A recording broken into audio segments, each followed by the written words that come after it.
அஸ்ஸலாமு அலைக்கும் வரஹ்மத்துல்லாஹி வபரகாத்துஹு.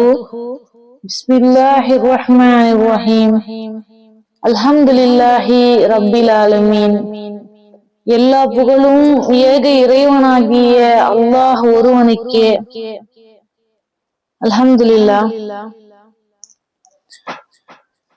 குறிப்பாக ஒரு தொழுகை விஷயத்துல நிறைய மக்களுக்கு கருத்து வேறுபாடு, முரண்பாடுகள் இருக்கு. அது என்ன தொழுகை அப்படின்னு பார்த்தோம் அப்படின்னாக்கா, வித்ரு தொழுகையில. வித்ரு தொழுகையில நிறைய மக்கள் அது எப்படி தொழணும், எவ்வாறு தொழணும் என்பதில் எல்லாம் சில கருத்து வேறுபாடுகள் என்ன செய்யறாங்க அப்படின்னாக்கா கொண்டு இருக்கிறாங்க. பொதுவாகவே தொழுகை என்பதை நாம எடுத்துக்கிட்டோம் அப்படின்னாக்கா, அல்லாஹ்வின் தூதர் ஸல்லல்லாஹு அலைஹி வஸல்லம் அவங்க சொல்றாங்க, என்னை எவ்வாறு தொழ கண்டீர்களோ அவ்வாறே நீங்களும் தொழுங்கள் அப்படிங்கிறாங்க. அப்போ ஒரு தொழுகையை நாம எடுத்துக்கிட்டோம் அப்படின்னு சொன்னோம் அப்படின்னாக்கா, அல்லாஹுடைய தூதர் எப்படி சொன்னாங்களோ எப்படி செய்தார்களோ அப்படிதான் நம்ம என்ன சொல்ல முடியும், ஒரு தொழுகையை தொழ முடியும். என்னுடைய முன்னோர்கள் இப்படிதான் தொழுதாங்க, என்னுடைய மூதாதையர்கள் இப்படிதான் தொழுதாங்க அப்படின்னு எல்லாம் நம்ம என்ன செய்ய முடியாது, சொல்ல முடியாது. அப்போ தொழுகையை என்ன செய்யணும், அல்லாஹுடைய தூதர் எப்படி தொழுதார்களோ அப்படிதான் நம்ம என்ன செய்யணும், தொழணும். அதுதான் அல்லாஹ்வின் தூதருடைய வழிமுறையும் கூட. இந்த ஜமாத்தார்கள் இப்படி தொழுதாங்க அல்லது இன்னொரு ஜமாத்தார்கள் இப்படி தொழுதாங்க அப்படிங்கறதெல்லாம் நம்ம என்ன செய்யக்கூடாது, இருக்கக்கூடாது. எந்த ஒரு தொழுகை அல்லாஹுடைய தூதர் அவர்கள் சொல்லி காண்பித்ததற்கு இணங்க, வழிகாட்டுதலுக்கு இணங்க இருக்கிறதோ அந்த தொழுகையை நாம என்ன செய்யலாம் அப்படின்னாக்கா தொழுகலாம். அந்த அடிப்படையில வித்ரு தொழுகையை பார்த்தோம் அப்படின்னாக்கா, அல்லாஹுடைய தூதர் ஸல்லல்லாஹு அலைஹி வஸல்லம் அவங்க சொல்றாங்க, இப்னு உமர் ரலியல்லாஹு அன்ஹு இந்த செய்தியை அறிவிக்கிறாங்க. அந்த இரவுகள்ல ஒரு இரவுல கடைசி தொழுகையா நீங்க என்ன செய்யுங்க, வித்ரை நீங்க ஆக்கிக்கோங்க அப்படிங்கிறாங்க. அப்போ ஒரு மனிதன் தொழக்கூடிய தொழுகையில கடைசி தொழுகை எது அப்படின்னாக்கா அது வித்ரு தொழுகை தான் அப்படின்னு சொல்லிட்டு அல்லாஹுடைய தூதர் ஸல்லல்லாஹு அலைஹி வஸல்லம் அவங்க சொல்றாங்க. சரி, வித்ரு தொழுகையை பார்த்தோம். அப்போ அந்த வித்ரு தொழுகையை எப்படி தொழணும், எத்தனை ரக்காத்துகள் தொழணும் அப்படிங்கறதுல நிறைய நபர்களுக்கு கருத்து வேறுபாடு இருக்கு. வித்ரு தொழுகையை எடுத்துக்கிட்டோம் அப்படின்னு சொன்னோம் அப்படின்னாக்கா, வித்ரு தொழுகைய ஒரு ரக்காத்தாக தொழலாம், 3 ரக்காத்தாக தொழலாம், 5 அல்லது 7 ரக்காத்துகளாக என்ன செய்யலாம், தொழுகலாம். அப்ப இந்த வித்து தொழுகைய முதல் ஒரு ரக்காத்தை எடுத்துக்கிட்டோம் அப்படின்னாக்கா, ஃபர்ஸ்ட் ஒரு ரக்காத்தை பத்தி நம்ம பார்ப்போம். ஒரு ரக்காத்தை அல்லாஹுடைய தூதர் ஸல்லல்லாஹு அலைஹி வஸல்லம் என்ன செய்றாங்க அப்படின்னாக்கா தொழுறாங்க. அல்லாஹுடைய தூதர் அவங்க சொல்றாங்க, வித்ரு தொழுகை அவசியமானது. யார் அத நாடுறாங்களோ அவர் என்ன செய்யட்டும், 5 ரக்காத்தா தொழட்டும். யார் அத நாடுறாங்களோ அவங்க என்ன செய்யட்டும், 3 ரக்காத்தா தொழட்டும். யார் அத நாடுறாங்களோ அவர் அத ஒரு ரக்காத்தா என்ன செய்யட்டும், வித்ரு தொழுகையை தொழட்டும் அப்படிங்கிற மாதிரி அல்லாஹ்வின் தூதர் ஸல்லல்லாஹு அலைஹி வஸல்லம் அவங்க சொல்றாங்க. அப்போ ஒரு ரக்காத்து தொழலாம், 3 ரக்காத்து தொழலாம், 5 ரக்காத்து என்ன செய்யலாம், தொழலாம். அதற்கு மார்க்கம் அனுமதிக்கிறது. சரிங்களா? அப்போ இந்த வித்ரு தொழுகை எடுத்துக்கிட்டோம் அப்படின்னாக்கா ஒரு ரக்காத்தா தொழுதுக்கலாம். மற்ற தொழுகைகள்ல ஓதுவதை போன்றேதான் என்ன செய்யணும் அப்படின்னாக்கா, தொழுகையுடைய ஆரம்ப துவா ஓதணும், சூரத்துல் ஃபாத்திஹா ஓதணும், துணை சூரா ஓதணும். இது எல்லாத்தையும் என்ன செய்யணும் அப்படின்னாக்கா ஓதி தொழுவணும். ஆனா ருக்குவுக்கு முன்னாடியோ அல்லது ருக்குவுக்கு பின்னாடி, இப்ப ருக்குவுக்கு நம்ம என்ன செய்யறோம், அல்லாஹ் அக்பர்னு தக்பீர் கட்டி என்ன செய்யறோம், ருக்கு போறோம். ருக்குவுலேன்னு நிமுறோம். என்ன சொல்லி நிமுறோம், சமி அல்லாஹு லிமன் ஹமீத அப்படின்னு சொல்லிட்டு ருக்குல என்ன செய்யலாம் அப்படின்னாக்கா நிலைக்கு வரும். அப்போ இந்த 2 இடத்துல என்ன செய்யலாம் அப்படின்னாக்கா, இந்த 2 இடங்கள்ல நம்ம என்ன செய்யலாம் அப்படின்னாக்கா குனூத் அப்படிங்கிற ஒரு துவாவை என்ன செய்யணும் அப்படின்னாக்கா ஓதணும். பிறகு அத்தஹியாத்துக்கு என்ன செய்யணும், சலாம் கொடுக்கணும். ஒவ்வொரு ரக்காத்துக்கும் வித்ரு தொழுகை என்ன செய்யணும்னாக்கா இப்படிதான் ஒரு ரக்காத்துக்கு என்ன செய்யணும், ஒரு ரக்காத்து வித்ரு தொழுகைய நாம தொழக்கூடியவர்களாக இருக்கணும்.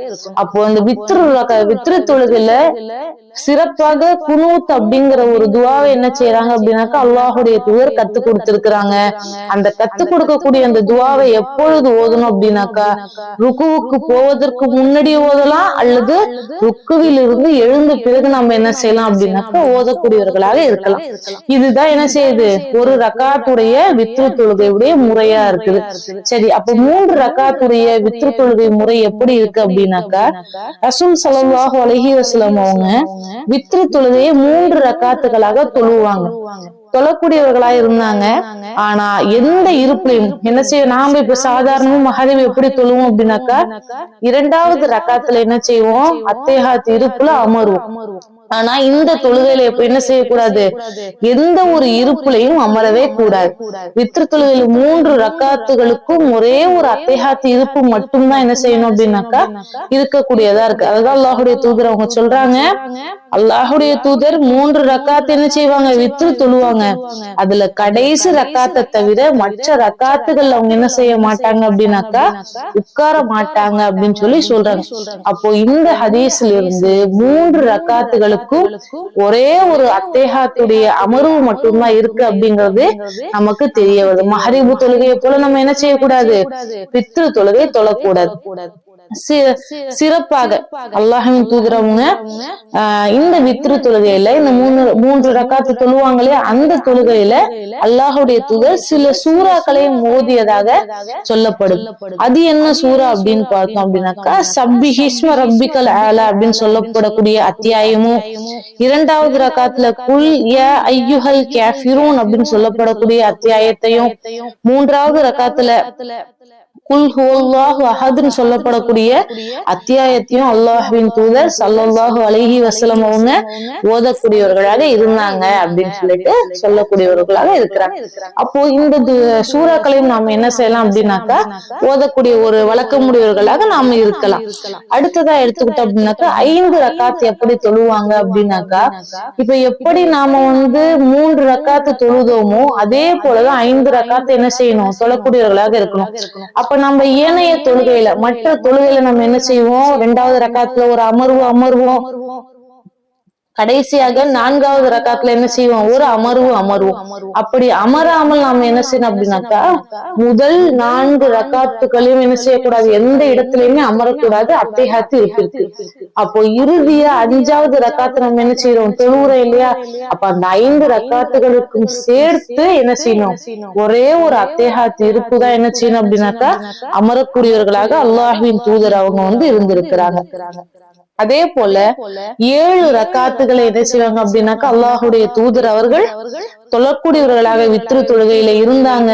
அந்த 7 ரக்காத்துகளையும் எப்படி தொழுதார்களோ, 3 ரக்காத்தை எப்படி தொழுதார்களோ, 5 ரக்காத்தை எப்படி தொழுதார்களோ அதே போலதான் அல்லாஹுடைய தூதர் அவர்கள் 7 ரக்காத்துகளையும் என்ன செஞ்சாங்க, தொழக்கூடியவர்களாக இருந்தாங்க. அப்போ எந்த ஒரு ரக்காத்துலையும் 7 ரக்காத்துகள் வரைக்கும் 6 ரக்காயத்துகள் வரைக்கும் அல்லாஹுடைய தூதர் அவர்கள் அமர மாட்டாங்க. 7வது ரக்காத்துலதான் கடைசி அந்த 7வது ரக்காத்து சொல்றேன் இல்லையா, அந்த ரக்காத்துலதான் அத்தஹியாத் இருப்புல அல்லாஹுடைய தூதர் அவர்கள் அமரக்கூடியவர்களாக இருந்தாங்க. இதுதான் அல்லாஹுடைய தூதருடைய வித்ரு தொழுகை முறையா இருந்துச்சு. இப்போ வித்ருல நம்ம குனூத்துங்கிற ஒரு பகுதியை நம்ம சொல்லியிருந்தோம் இல்லையா, அந்த குனூத் அப்படின்னாக்கா வித்ரு தொழுகையில இறுதி ரக்காத்துல குனூத் அப்படிங்கிற ஒரு சிறப்பான துவாவை அல்லாஹுடைய தூதர் அவங்க கற்றுக் கொடுத்திருக்கிறாங்க. நிலையில் நிற்கும் போதோ குரானை ஓதிய பிறகோ ருக்குவிற்கு செல்வதற்கு முன்னர் ரசூல்லா என்ன செஞ்சிருக்கிறாங்க, இந்த குனூத்தை ஓதி இருக்கிறாங்க. அல்லது ருக்குவில் இருந்து சமி அல்லாஹு லிமன் ஹமிதா என்று சொல்லக்கூடிய அந்த நிலையில என்ன செஞ்சிருக்கிறாங்கன்னா, அதாவது ருக்குவுக்கு போவதற்கு முன்னாடியோ ருக்குவிற்கு போவதற்கு பின்னாடியோ இந்த துவாவை என்ன செஞ்சிருக்கிறாங்க அப்படின்னாக்கா ஓதி இருக்கிறாங்க. இந்த குனூத்துடைய துவா என்ன அப்படின்னாக்கா அல்லாஹும்ம மஹிதீனி ஃபீமன் ஹதைத வ ஆஃபீனி ஃபீமன் ஆஃபைத வ தவல்லினி ஃபீமன் தவல்லைத வ பாரக்லி ஃபீமா ஆதைத வ கீனி ஷர்ர மா கலைத வ இன்னக தக்லி வலா யுக்லா அலைக இன்னஹு லா யதில்லு மன் வாலைத தபாரக்த ரப்பனா வத்த ஆலைத்த அப்படிங்கிற இந்த குனூத்துடைய துவாவையும் அல்லாஹுடைய தூதர் அவங்க என்ன செஞ்சிருக்கிறாங்க அப்படின்னாக்கா ஓதி இருக்கிறாங்க. இந்த துவாவை ஓதும் போது சிலர் என்ன செய்யறாங்க அப்படின்னாக்கா கைகளை உயர்த்துறாங்க, இறக்குறாங்க, சப்தமா ஓதுறாங்க. அதற்கு எந்த ஒரு ஆதாரமும் கிடையாது. இன்ஷா அல்லாஹ் இதுதான் அல்லாஹுடைய தூதரர்கள் வித்ரு தொழுது முறையா இருக்குது. இன்ஷா அல்லாஹ் இதை நாம என்ன செய்யணும், கடைபிடிக்க கூடியவர்களாக அல்லாஹ் உங்களையும் என்னையும் ஆக்கி அருள்வானாக. அஸ்ஸலாமு அலைக்கும் வரஹ்மத்துல்லாஹி வபரகாத்துஹு.